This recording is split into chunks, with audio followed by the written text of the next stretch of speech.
Hi everyone, Draco Prime 220 here, and this will be episode 3 of Character Critique. And this is a character I've been wanting to touch upon for a while as well. If you enjoy my content, please like and subscribe, and sit back and relax and enjoy. You know, if there's one character I really like, is Optimus Prime. Optimus Prime is he's the definition of what a hero is and what a hero should be. But then the bayverse comes along and changes Optimus to where people view him as a psychopath. Look, this video is here not to force you to change your mind if you think he's a psychopath. Okay, I understand that. We are all entitled to our own opinions. I am just hoping to have you understand why I think he's not. Because, let's be honest, war really can mess you up. Even the most kind-hearted, most merciful people, it can change you, it can break you, it can even make you rethink or break your beliefs in how you should be and how you should conduct yourself in a dangerous situation. And I like the fact that Optimus Prime is no stranger to this. Look, I get it. We love how Optimus Prime is. He's a good-hearted, gentle giant. He's wise, kind. You feel safe with him.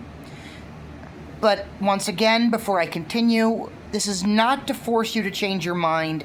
I am just hoping you understand.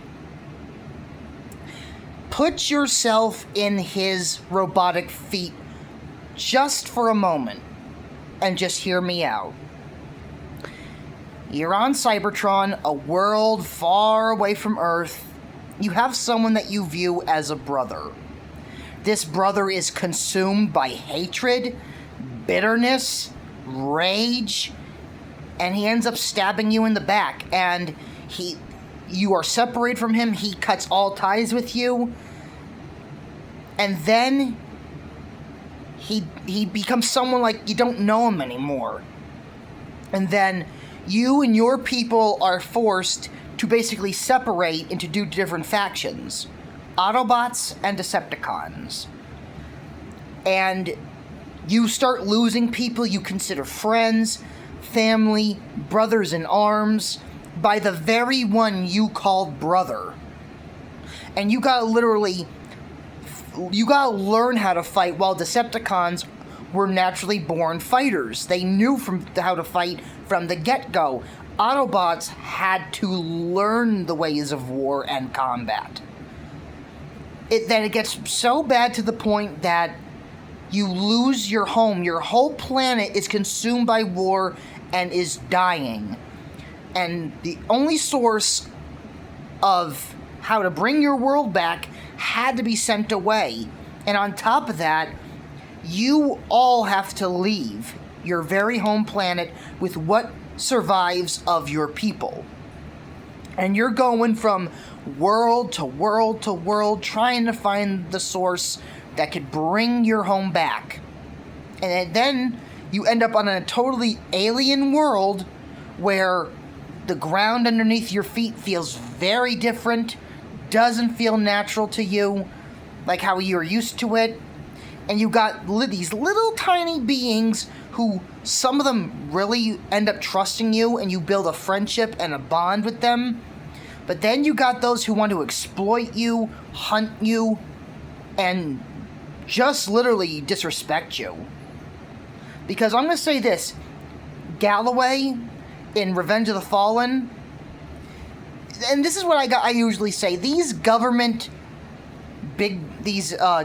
jerks would not have their jobs if it wasn't for the Autobots. Because, let me tell you something, if it wasn't for the Autobots, one of two things would have happened. They would either been a slave to the Decepticons, or a pile of ash. And think about it. You're on this new planet. You don't know who you could trust. And you end up making an alliance. But you do hit those road bumps that there are people that disrespect you. And don't trust you. And on top of that, you fight for them, you protect them, and you die for them. All three things. And you come back on top of it. And then, your three things that could have brought your home back to where you could just leave Earth and save your planet so your people have a place to call home.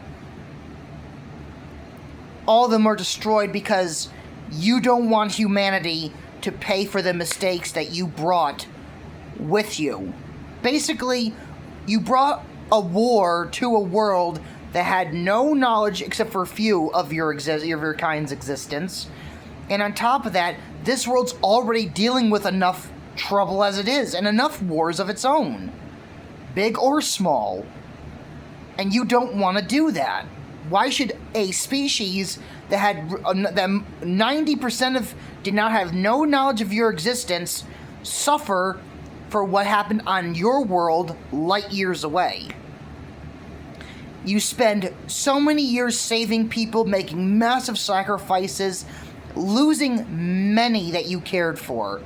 And then one big event comes to where not only do the people have a very negative and cruel opinion of you, but they team up and they start hunting what is left of your people down. Basically, your family, your brothers in arms, slaughtering them mercilessly like animals. You mean to tell me if you went through any of this, you mean to tell me you'd still keep a positive nature? A trustworthy nature? You mean to tell me if you witnessed your own people being slaughtered like that, backstabbed, and they align with a Cybertronian that has no allegiance to neither side, and are basically bringing back the one that you slayed into a new form? You mean to tell me you would not be angry, bitter, rageful? Because the humans did to what Mega did to Optimus Prime, what Megatron and the Decepticons never could. They just didn't physically hurt him. They broke him. They broke his ideals, his code of honor. They broke him. Now, it wasn't just the attack on in Mexico City. Between losing all his remaining Autobots, not many are left, and the very humans that he swore to protect kept stabbing him in the back multiple times. You mean to tell me if you were in his position, you wouldn't feel that way and then some? And even you're willing to break your one rule, not to take a life?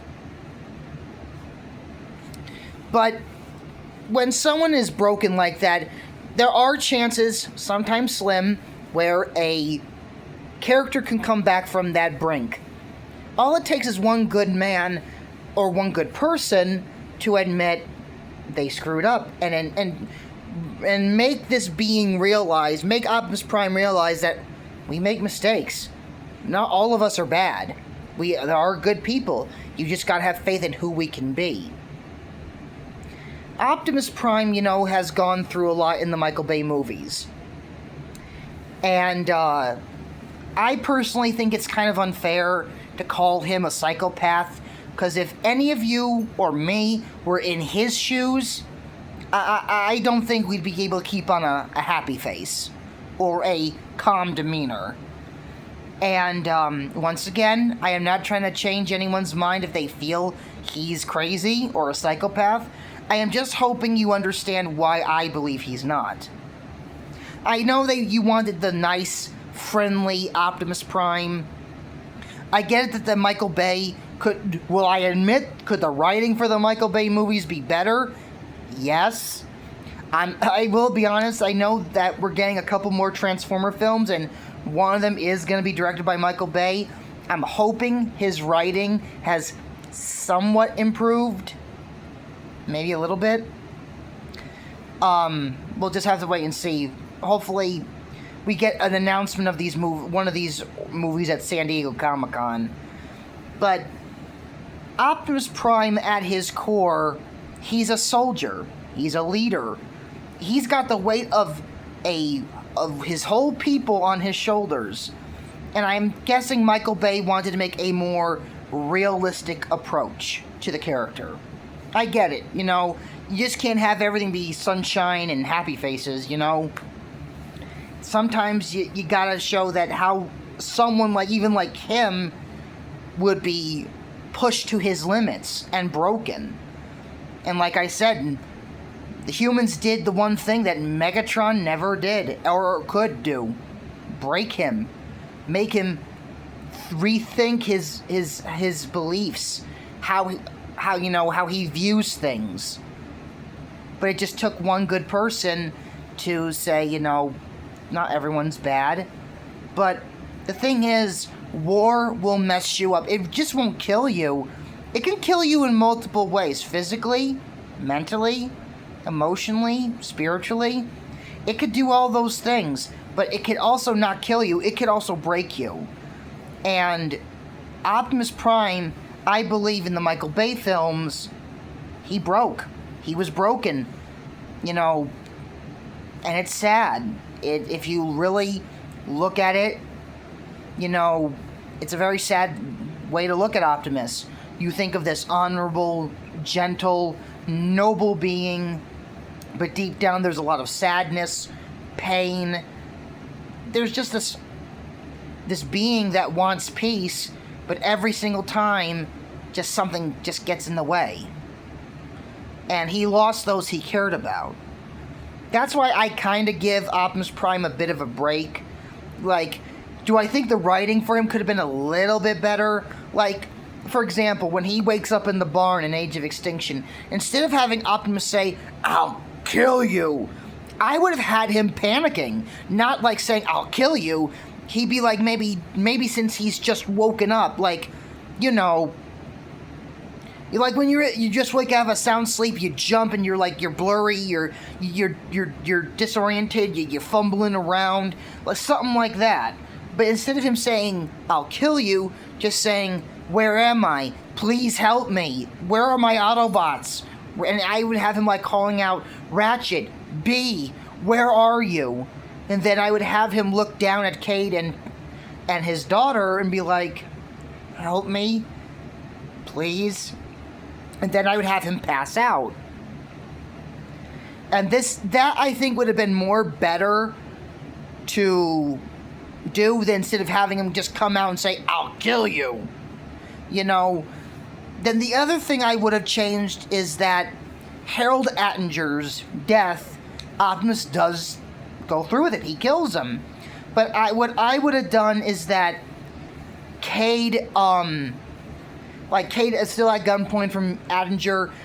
Optimus temporarily has lockdown out of commission, and then he charges at Harold, pointing his shield cannon at him, and Harold Attinger's like trying to goad him into killing him, and saying, "Do it. Show who you really are." And Cade's like looking at him like thinking to himself, "Don't do it. Don't do it, Optimus." And I would have Optimus realize that killing him is not going to bring back his fallen Autobots. That's not going to bring them back, and that's not going to take away the pain. And I would have Optimus where he would not cross that line, that Optimus would just say, "I know who I am."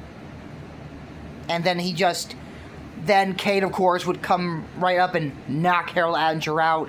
Harold Attinger would face for his crimes, for what he's done, how he basically lied to everyone and was doing all this under the president's nose. That's what I would have done in Age of Extinction. I will admit the whole Nemesis Prime thing was so underused, so wasted. And I will talk about that in another video, but yeah. That's what I would have done in Age of Extinction. Instead of having those two scenes go out the way they did, that's how I would have changed them. But I understand if you have your opinions of Optimus Prime for the Michael Bay movies. I can't do the Travis Knight / Cable Jr. Verse of Optimus Prime because we only really got one full movie with him. Like, he was only seen briefly in Bumblebee, and he was then featured heavily in Rise of the Beasts. I can't really do a character critique on that version of Optimus until either we get a sequel to Rise of the Beasts, which it seems that's what it's gonna be, like the next movie. So, and probably I won't be making that character critique until I see more of that version, this newest version of Optimus. So, yeah.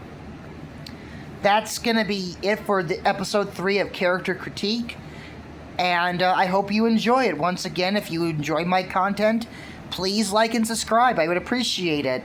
I'm trying to get to 100 subscribers before this year is over. Please help make my goal a reality. I would really appreciate it. So until next time, I am Draco Prime 220, signing off. See you, everyone.